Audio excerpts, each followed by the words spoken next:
India को diabetes capital कह दिया है और एक नई भयंकर महामारी की तरह ये सामने आ रहा है। जो खिताब पहले चाइना के पास था वो हमें मिल गया है, लेकिन ये वास्तविकता में ये अच्छी बात नहीं है। आज अगर आपको डायबिटीज हुई है तो लगभग 10 साल पहले आपके शरीर ने संकेत दिया था फैटी लिवर का।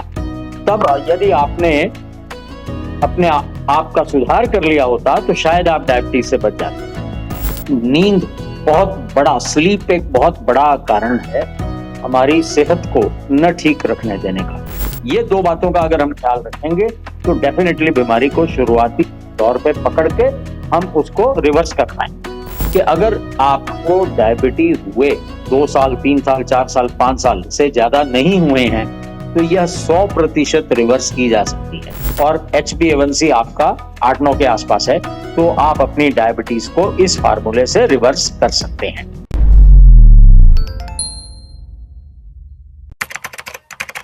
नमस्कार, D5 चैनल हिंदी देख रहे सभी दर्शकों का मैं विभोर चट्ठा स्वागत करता हूं। आज हमारे साथ जुड़े हुए हैं doctor HK Kharbanda. Doctor HK Kharbanda, आपका बहुत बहुत स्वागत है D5 चैनल हिंदी में। शुक्रिया विभोर जी।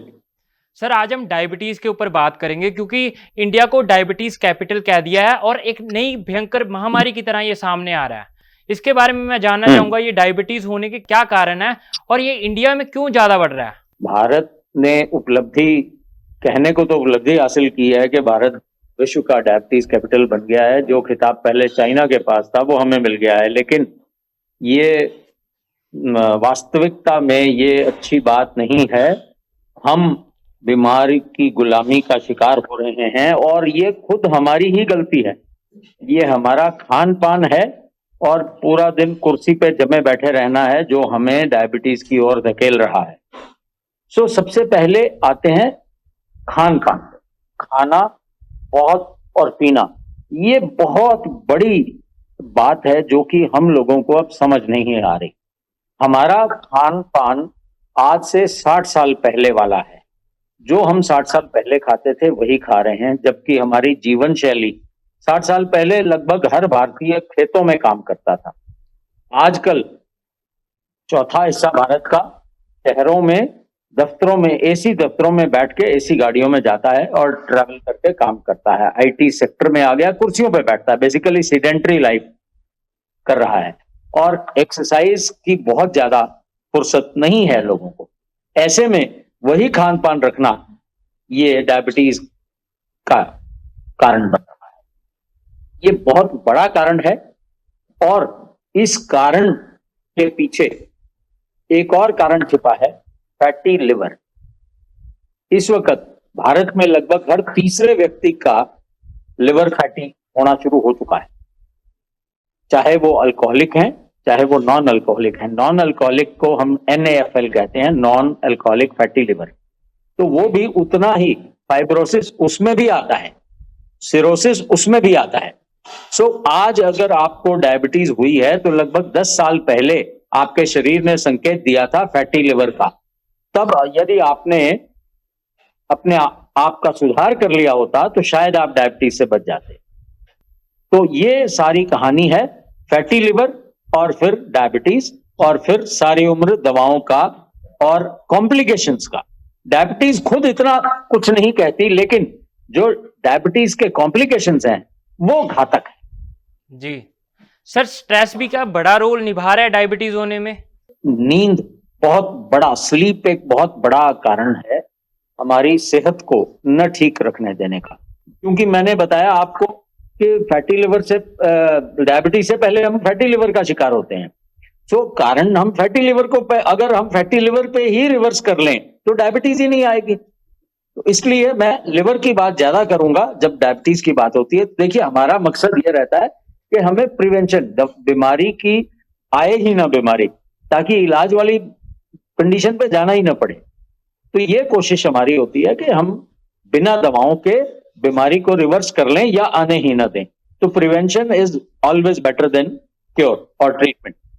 तो हम प्रिवेंशन की बात करते हैं तो हमें खाने पाने में इतना अच्छा कर लेना चाहिए और साथ में 7 से 8 घंटे की नींद ये बहुत आवश्यक है, क्योंकि इन्हीं 8 घंटों में हमारा लिवर अपनी रिपेयर भी करता है और हमें पूरा शरीर अपने आप को रिपेयर करता है ताकि आने वाले दिन के लिए अपने आप को तरोताजा और एनर्जेटिक करके वो काम कर पाए। तो स्ट्रेस और नींद ये आपस में बहुत ज्यादा संबंध रखते हैं। यदि आप स्ट्रेस्ड रहेंगे तो आपकी नींद डिस्टर्ब रहेगी, यदि पूरी नींद नहीं होगी तो डेफिनेटली ये फिर विशियस साइकिल है, इसमें हम पड़ जाएंगे। सर वार्निंग साइंस क्या मिलते हैं डायबिटीज होने से पहले?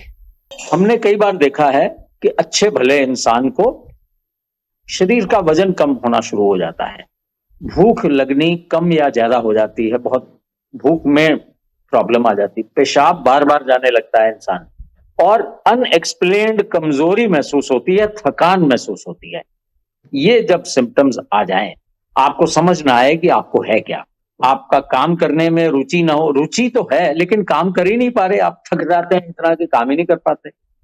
तो अनएक्सप्लेन्ड थकावट, भूख कम लगना, शरीर का वजन कम हो जाना और पेशाब बार बार जाना, स्पेशली रात को, तो ये सारे सिम्टम्स जब आए तो इंसान को खतरे की घंटी डायबिटीज के रूप में मिलती है।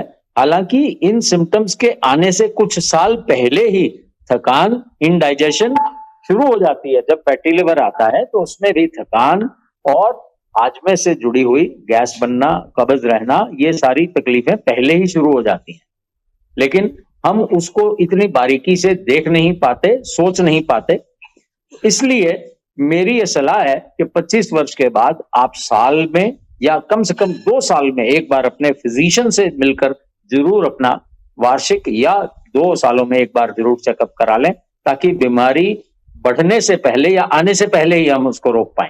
सर दो ऐसे कौन से इंपॉर्टेंट पॉइंट हैं जिन्हें ध्यान रखना चाहिए अगर कोई डायबिटीज पेशेंट होने वाला है तो?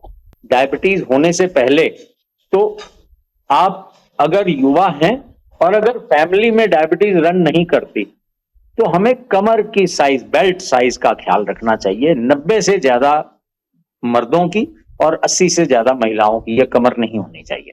ये वेस्ट साइज अगर बढ़ता है तो डायबिटीज आएगी, या डायबिटीज आएगी या ब्लड प्रेशर आएगा, मोटापा आएगा, और महिलाएं हैं तो पॉलिसिस्टिक ओवेरियन डिजीज, पीसीओडी जिसको बोलते हैं, या फिर और बीमारियां आएंगी।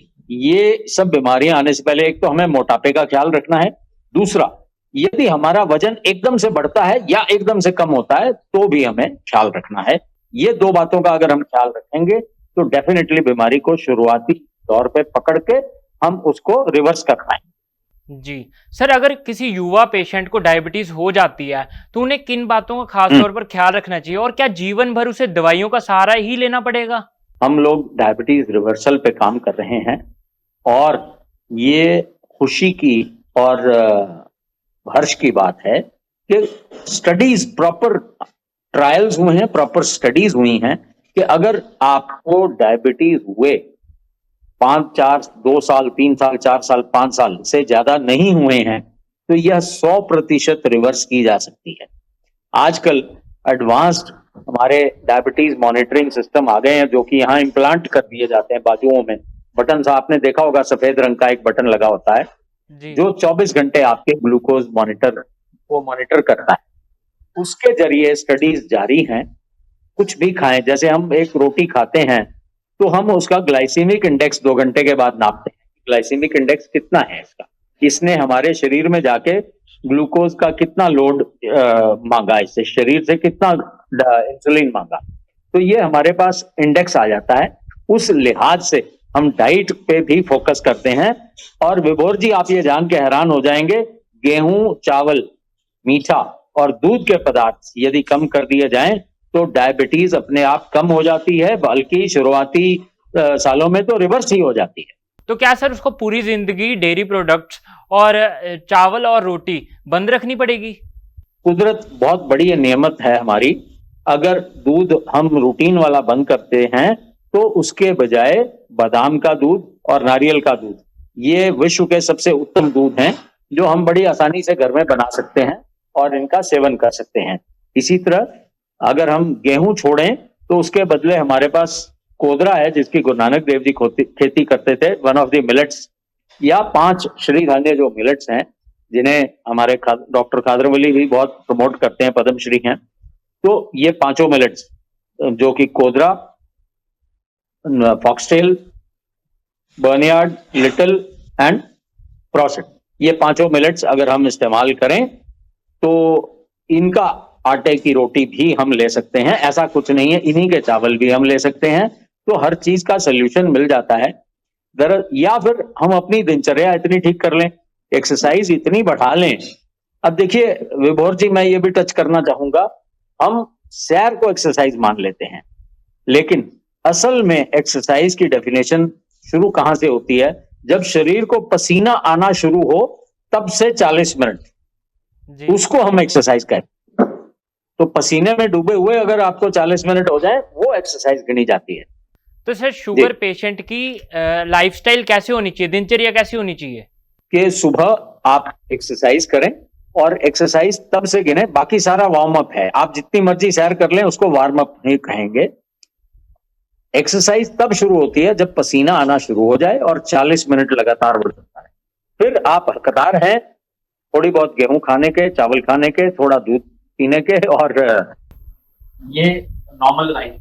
तो आपकी जो दिनचर्या है वो ये होनी चाहिए कि सुबह आप प्लेन नींबू पानी पिए, शहद नहीं डालना है, ये बड़ी बात है। लोग बड़े खुश होके 3-4 चम्मच शहद डाल लेते हैं नींबू में ताकि हमारा जी फैट गल जाएगा इससे। ऐसा कुछ नहीं होता।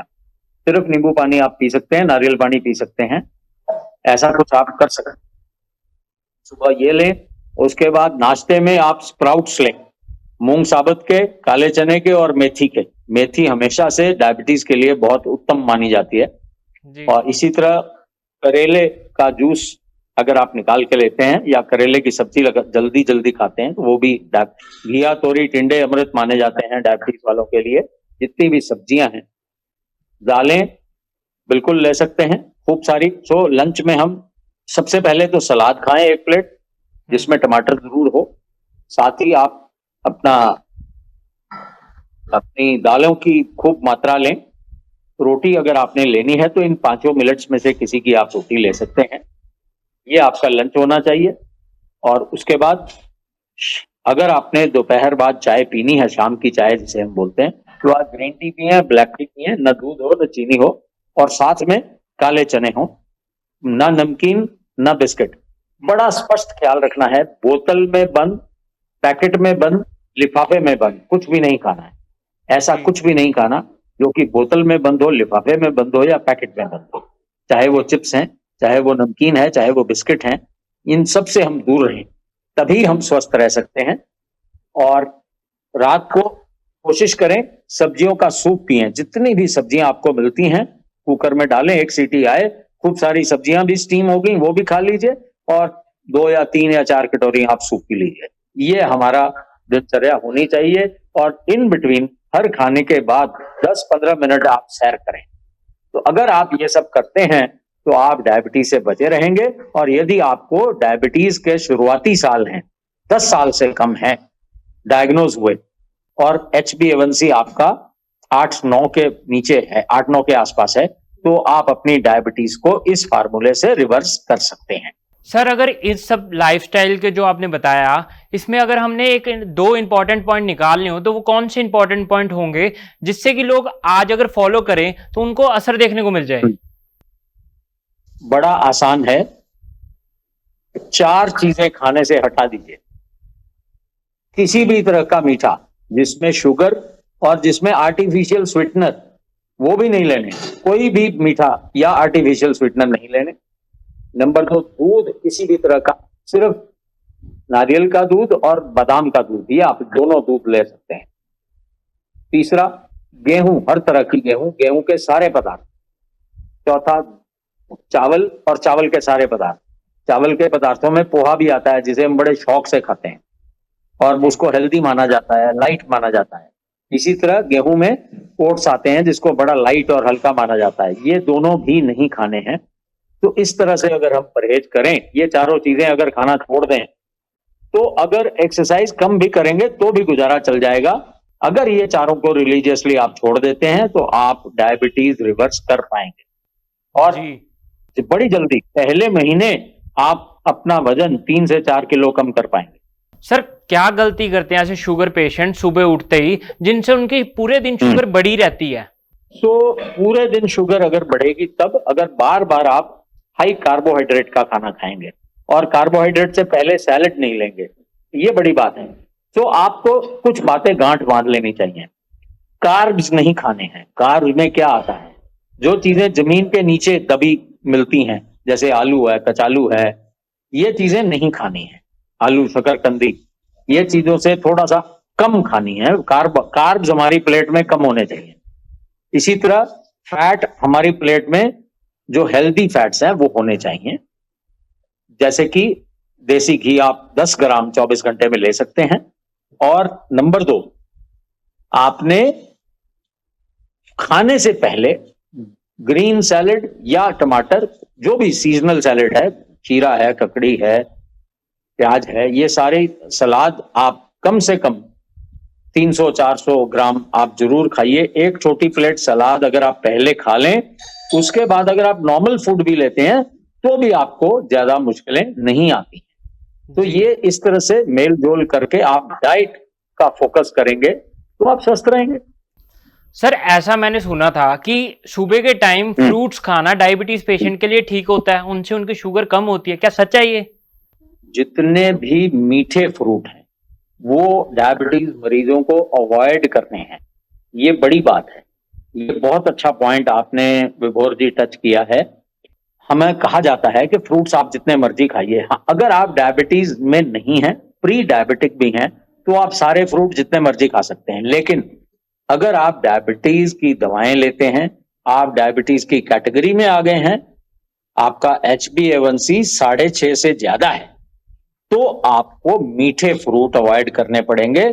लोग जाके मीठे फ्रूट ढूंढते हैं, आप ऐसे फ्रूट ढूंढिए जो कम मीठे। अमरूद सबसे उत्तम गिना जाता है, सेब से भी उत्तम फ्रूट गिना जाता है। उसमें हर तरह का मिनरल है, एंटीऑक्सीडेंट्स हैं, प्रोबायोटिक्स हैं। तो अमरूद हम जरूर खाएं, सेब, ग्रीन एप्पल जितना मर्जी खाएं, आम, तरबूज, खरबूजा, ये मीठे फ्रूट हैं। इनको लिमिट में, जैसे कि आम की एक फाड़ी का आधा हिस्सा आप सुबह ले सकते हैं, आधा शाम को ले सकते हैं, इससे ज्यादा आप नहीं खा सकते। मैंने बिल्कुल स्पेसिफाई आपको क्वांटिटी भी बता दी है ताकि मुश्किलों का सामना न करना। जिन पेशेंट की शुगर 300 प्लस रहती है, उनका लाइफस्टाइल कैसे होना चाहिए? उनको क्या चीज चेंज करनी पड़ेगी अपने लाइफस्टाइल में? अगर लगातार आपकी शुगर, आपका लेवल जो है 300 से ऊपर है, देखिए एक बात और, हमने टाइप 1 और टाइप 2 को डिफरेंशिएट नहीं किया। Diabetes mellitus type 1, type 2। Type 1 होता है जो आपको जेनेटिक, अनुवांशिक आपके पेरेंट्स से मिला है, तो वो यंग एज में आ जाता है, बच्चों में आ जाता है या अर्ली 20s में आ जाता है। उस केस में तो इंसुलिन लेना ही पड़ेगा, चाहे आप परहेज करें चाहे ना करें। आप इंसुलिन लें, परहेज करें तो बहुत अच्छा जीवन आपका लंबा चलेगा, लेकिन इंसुलिन आपको लेना पड़ेगा। उसमें रिवर्सल के चांसेस नहीं होते हैं, ये बिल्कुल मैं स्पष्ट कर देता हूं। बच्चों में और युवाओं में जिनके पेरेंट्स से डायबिटीज मिली है, उसमें रिवर्सल के चांसेस नहीं है। परहेज वहां भी कारगर है, लेकिन दवाएं लेते रहना पड़ेगा। बिल्कुल स्पष्ट मैं आपसे कह रहा हूं। हम बात करें टाइप 2 की, मेन जो डायबिटीज है वो टाइप 2 है। तो टाइप 2 है जो हम एक्वायर करते हैं अपने लाइफ टाइम में। आपके पेरेंट्स को नहीं थी, आपने अपने खान पान बिगाड़ा और ले ली। और यदि आपका खान पान लगातार खराब है, लगातार आप कार्बोहाइड्रेट्स बड़ी मात्रा में ले रहे हैं, कोल्ड ड्रिंक्स पी रहे हैं, मीठी चाय, मीठा कॉफी आप ले रहे हैं, आप कोई भी परहेज नहीं कर रहे, तो आपकी डायबिटीज 350 रहेगी। तो उस केस में आपको स्ट्रिक्ट परहेज करना है, और जब तक आपका HbA1c 5.5 नहीं आता तब तक आपने दवाएं भी लेते रहना है। तो ये कॉम्बिनेशन, रिवर्सल एक दिन में नहीं होता है, रिवर्सल होने में टाइम लगता है। तो हम देखिए, जो मैंने स्टडी की है उसमें यह है कि हम परहेज कराते हैं, साथ में होम्योपैथिक दवाइयां शुरू करते हैं, साथ में उनकी दवाइयों की मात्रा थोड़ी थोड़ी कम करते हैं, क्लोज मॉनिटरिंग करते हैं, साइंस के साथ चलते हैं, बिल्कुल मॉनिटर करके, ताकि किसी को कोई साइड इफेक्ट ना आए। उनको बीच बीच में उनके मॉडर्न मेडिसिन के डॉक्टर के पास भी भेजते हैं साल में 3 बार, कि वहां भी जाइए, अपना चेकअप कराइए, उनसे सलाह कीजिए कि अब मेरी इतनी रहने लगी, अब मैं कितनी डोज लूं, तो वो खुद ही डोज कम कर देते हैं। तो इस तरह से हम मिलजुल के, आज का जमाना है मिलजुल के आपस में बैठ के, आपको शायद पता हो all India institute of medical sciences PGI बड़े बड़े अस्पतालों में योग और आयुष मंत्रालय के यूनिट्स भी हैं और अमालगमेशन में ट्रीटमेंट होने लग गया है, कई बीमारियों का मिलजुल के इलाज होता है। तो ये बिल्कुल नया ट्रेंड है और इसका बहुत फायदा है। ये इस तरह से हम इसको मैनेज कर सकते हैं। क्या डायबिटीज पेशेंट उपवास कर सकते हैं? फास्टिंग अच्छा होगा उनके लिए? देखिए, उपवास जन्मते बच्चे का ही शुरू हो जाना चाहिए। उपवास हमारे शास्त्रों में भी लिखा गया है और सनातन धर्म में तो बात बात पे उपवास का जिक्र है। तो शास्त्रों में जो भी बातें लिखी हैं उनका जितना आध्यात्मिक बेस है, जितना साइंटिफिक बेस है, उतना ही साइंटिफिक बेस भी है। सो उपवास, देखिए आफ्टर ऑल जो हमारा लिवर है वो हमारा पावर हाउस है। लिवर ने ही सब कुछ करना है। जो भी हमने, जो इस मुंह से अंदर जाता है पेट में, तो लिवर फैसला लेता है उसमें से अच्छा क्या है वो रख लेता है, जो कूड़ा है वो फेंक देता है। ये लिवर का ही काम है। तो लिवर बहुत इंपॉर्टेंट रोल निभाता है, लेकिन लिवर को पूरा दिन काम करने के बाद शाम को 7 बजे हम अगर अपना मुंह बंद कर देंगे तो लगभग 10 बजे लिवर को विराम मिल जाएगा और वो 10 से सुबह 8 बजे तक पूरे शरीर की रिपेयर कर देगा। तो हमारा शरीर स्वस्थ रहेगा। लेकिन अगर हम खाएंगे ही रात 12 बजे तक और वो भी कार्बोहाइड्रेट्स, तो फिर लिवर को आराम कहाँ मिलेगा और लिवर आगे क्या कर पाएगा?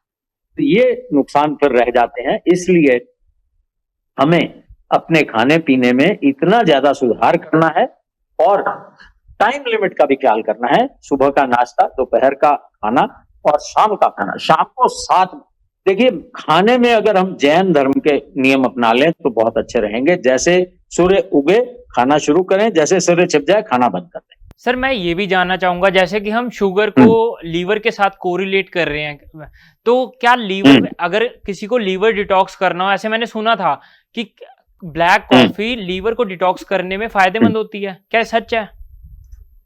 बिल्कुल, ये एविडेंस बेस्ड स्टडीज से आया है सामने कि कॉफी हमारे लिवर के लिए अच्छी है। कॉफी लिवर में से फैट को डिसॉल्व करती है। ये आपको मैं करेक्ट कर दूं, बिल्कुल स्पेसिफिकली मैं बता रहा हूं कि फैट को डिसॉल्व करती है लिवर से कॉफी। सो दिन में 2 बार अगर आप ब्लैक कॉफी की आदत डाल लें, ये नहीं कि पहले दिन तब भर के आप ब्लैक कॉफी लें, थोड़ी थोड़ी शुरू कर लें और आदत डाल लें उसकी ब्लैक कॉफी की, तो आपके लिवर के लिए बहुत फायदेमंद है। जी सर, अगर किसी को डायबिटीज प्रलॉन्ग रहती है तो उसको आने वाले टाइम में कौन कौन सी बीमारियां हो सकती हैं? तो डायबिटीज की कॉम्प्लिकेशंस आती हैं। डायबिटिक रेटिनोपैथी, आंखों की रोशनी जाना, रेटिना पे मुश्किल आ जानी। तो इमेज जहां बनती है वो रेटिना जो हमारी लेयर है उस पे प्रॉब्लम आ जाती है। डायबिटिक रेटिनोपैथी, डायबिटिक नेफ्रोपैथी, हमारे गुर्दे खराब हो जाते हैं। डायबिटिक न्यूरोपैथी, हमारी टांगों की जो नसें हैं वो खराब हो जाती हैं। तो ये सारी डायबिटीज की हमारी जो कॉम्प्लिकेशंस हैं, और डायबिटीज अपनी कॉम्प्लिकेशंस की वजह से ही प्रॉब्लम, डायबिटिक फुट हमारी कॉम्प्लिकेशन है, पैरों में गैंग्रीन हो जाती है, पैर काटना पड़ता है। जिनको ज्यादा शुगर रहती है उनको रोज अपने पैर जांचने चाहिए, तो पैर में कोई जख्म तो नहीं हो रहा। एक छोटा सा जख्म की नौबत पैर काटने तक आ पड़ती है, क्योंकि उनको पैरों में सेंसेशन नहीं रहती। डायबिटिक न्यूरोपैथी वाले मरीजों को पैरों में ज्यादा सब सेंसेशन नहीं रहती, उनको पता ही नहीं लगता पैर में जख्म हो गया तो उनको दर्द नहीं होगा, न चुभेगा। इसलिए उनको या तो अपने घर के पारिवारिक मेंबरों से पैरों की जांच कराते रहना चाहिए या खुद एक एक चीज पैरों को ध्यान से जांचना चाहिए। डायबिटिक फुट बहुत बड़ी कॉम्प्लिकेशंस है। नेफ्रोपैथी, किडनीज, आंखें और नर्व, ये सारी कॉम्प्लिकेशंस हैं जो कि बहुत ज्यादा मुश्किलों में डाल देती हैं। सर ऐसा कई लोग बोलते हैं कि अगर हम अपने काफ मसल की एक्सरसाइज करते हैं तो उससे डायबिटीज में हमको फर्क देखने को मिलता है, क्या ये सच है? देखिए, बिल्कुल, जो डायबिटिक न्यूरोपैथी वाले मरीज हैं अगर वो काफ मसल की एक्सरसाइज करेंगे तो डेफिनेटली वो इंप्रूवमेंट तो नजर आएगी, लेकिन ऐसा नहीं है कि काफ मसल की एक्सरसाइज से डायबिटीज रिवर्स हो जाएगी। No, it is not like that. आप महसूस अच्छा करेंगे, एक ग्रुप ऑफ मसल आपका एक्टिव रहेगा, उसकी मसल वेस्टेज कम होएगी, ये चीजों का फायदा होगा। अगर किसी का वेट लॉस होने लग जाए डायबिटीज होने के बाद, तो उसको क्या क्या चीज इंप्लीमेंट करनी पड़ेगी अपनी लाइफस्टाइल के अंदर? प्रोटीन वो कैसे ले सकता है? ये बड़ा अच्छा सवाल है। हमारे भारतीयों के खाने में प्रोटीन की मात्रा बहुत कम है। हमारा स्पेशली जो वेजिटेरियन लोग हैं, और अब हम अधिकतर लोग वेजिटेरियन होते जा रहे हैं भारत में, इसलिए ये बहुत बड़ी समस्या है। हमारे जो रूटीन में रोटी चावल ये कार्ब्स तो हमें देते हैं, दाल प्रोटीन मिलता है दालों से, वेजिटेरियन में या सोयाबीन के प्रोडक्ट्स हैं या डेयरी मिल्क के कंसंट्रेटेड जो प्रोडक्ट हैं उनमें होता है। उनसे क्योंकि दूध अच्छा आ नहीं रहा, अगर आपके पास शुद्ध गाय की देसी घी है, आपने घर में रखी है, तो उसका निकाला आप दूध भी पी सकते हैं, उसका आप पनीर भी ले सकते हैं। तो वो ऐसा दूध हमें मिलता नहीं है भारत में, इसलिए हम दूध मना करते हैं। तो प्रोटीन कहां से आए और कितना चाहिए? अगर आपका वजन 70 किलो है तो आपको कम से कम 70 ग्राम प्रोटीन रोज चाहिए। तो 70 ग्राम, एक कटोरी दाल में से अप्रोक्सीमेटली 10 ग्राम प्रोटीन मिलता है। तो आपको इस तरह से अंदाजा लगाना चाहिए कि आपको कुल मिला के 70 ग्राम प्रोटीन लेना है, तो 5-6 कटोरियां तो दाल आपको लेनी पड़ेगी दिन में। बाकी स्प्राउट्स, काला चना ले लें, मूंग साबुत ले लें, और सोया आप ले सकते हैं किसी भी अच्छे फॉर्म में। तो इस तरीके से आप अपनी प्रोटीन की मात्रा को पूरी कर सकते हैं। प्रोटीन पाउडर्स को मैं बहुत ज्यादा अहमियत नहीं देता आर्टिफिशियल, क्योंकि उनमें भारत में फूड ग्रेड इतना अच्छा नहीं है। फूड वाले बनाने वाले लोग ईमानदार नहीं हैं, तो उसमें क्या क्या मिलाते हैं, स्टेरॉइड्स हैं क्या हैं, वो ईश्वर ही जानता है। सर, अगर कोई हमारा ये पॉडकास्ट फॉलो करता है पूरा, तो उसको असर कब से देखने को मिल जाएगा? असर तो पहले दिन से देखने को मिलेगा। अगर आप ये चारों चीजें छोड़ेंगे तो लगभग 1 हफ्ते में आपको अपने शरीर में एनर्जी डबल होती दिखेगी। 1 हफ्ते में एनर्जी डबल होती दिखेगी। पहले महीने में 4 किलो वजन कम होगा, उससे अगले महीने में 2 किलो, और फिर धीरे धीरे थोड़ा थोड़ा जितनी आवश्यकता है शरीर की, ताकि आइडियल वेट पे आ जाए। और अगर यदि किसी का वजन कम है तो बढ़ना भी शुरू हो जाएगा। सर, आपने बहुत महत्वपूर्ण जानकारी दी। आप हमारे साथ जुड़े, आपका बहुत बहुत धन्यवाद। धन्यवाद विभोर। अगले एपिसोड में आपसे फिर मुलाकात होगी, तब तक के लिए नमस्कार।